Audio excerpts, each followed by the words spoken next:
Panginoong Diyos naming Ama na makapangyarihan sa lahat, na siyang naglikha ng langit at ng lupa. Patuloy ka naming pinapapurihan, pinapasalamatan at dinadakila, Panginoon. Salamat, Panginoon, sa napakagandang umaga na muling pinagkaloob mo sa amin, O Diyos. Salamat sa pag-iingat niyo po sa amin, O God, at sa pagbigay niyo po sa amin ng kapayapaan. Sa umagang ito, O Lord, bago kami humingi ng aming mga pangailangan, kami po'y nagpapalinis muna sa aming mga nagawang kasalanan, Panginoon. Ito man ay sinasadya o hindi. Mga nasalita na isip na hindi naging kalugod-lugod sa iyong pandinig at sa iyong paningin, O God. Dahil alam namin, Panginoon, na kapag kami patuloy na nagkakasala ay hindi kami makalapit sa iyo. Dahil ikaw ay banal na Diyos. Kaya ugasan mo kami, Panginoon, ng iyong banal na dugo, O God, upang marapat kami na tumanggap ng mga pagpapala na iyong ipagkaloob sa amin. Dalangin namin, O Lord, sa araw na ito. Tugunin mo ang pangailangan namin ng bawat isa sa amin na nanonood ngayon, O God, Lord. Kung sila man ay merong mga sakit at karamdaman, ipadama mo sa kanila ang kagalingan, Panginoon, in the name of Jesus. Because by your touch, there is healing. There is miracle, O God. Sa mga nangailangan, financial, Panginoon, pagkalooban mo sila, O God. Huwag mong pagkulangin ang bawat isa, O Lord. Pangako mo sa amin in Philippians 4:19 that you will supply all our needs according to your riches and glory.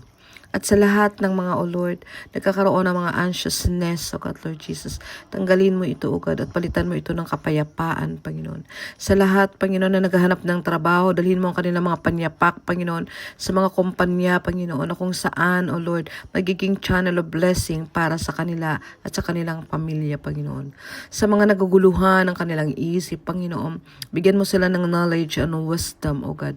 Lord, sa mga nagkakaroon, hallelujah, ng mga fears, takot, Panginoon, Lord. Palitan mo ito ng pagtitiwala, Panginoon. Sa lahat ng mga nalulungkot, Panginoon, comfort them, O God, Lord Jesus. Lord, apart from you ay wala kaming magagawa.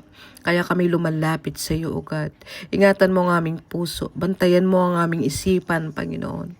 I-guard mo ito, Panginoon, upang hindi kami mag-isip ng mga negative thoughts, O God, Lord Jesus.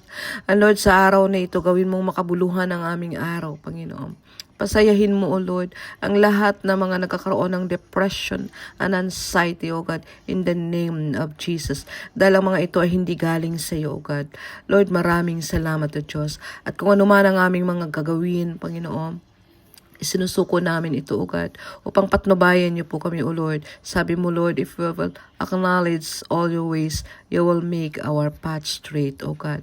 Lord, salamat, Panginoon. Sa mga hindi namin nabanggit na panalangin, Panginoon, ikaw ang aming sovereign God, O Lord. Ikaw ang all-knowing God, O Lord, kaya alam mo ang kanila mga pangailangan.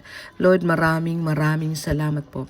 At sa mga may mga sakit sa hospital, O God, dalawin mo sila, O God, Lord.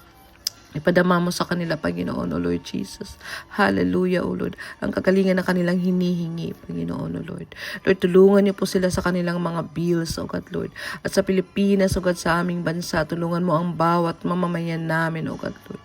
Na sila, Panginoon, makaahon, lalong-lalo na sa mga naghihikahos, Panginoon. Lord, ikaw ang aming Diyos, a very compassionate God, O Lord. Our God who is faithful and loving, O God. We entrust everything to you, O God, today and forevermore, O God. Lord, thank you once again, O God. This is our prayer in Jesus' name. Amen and amen.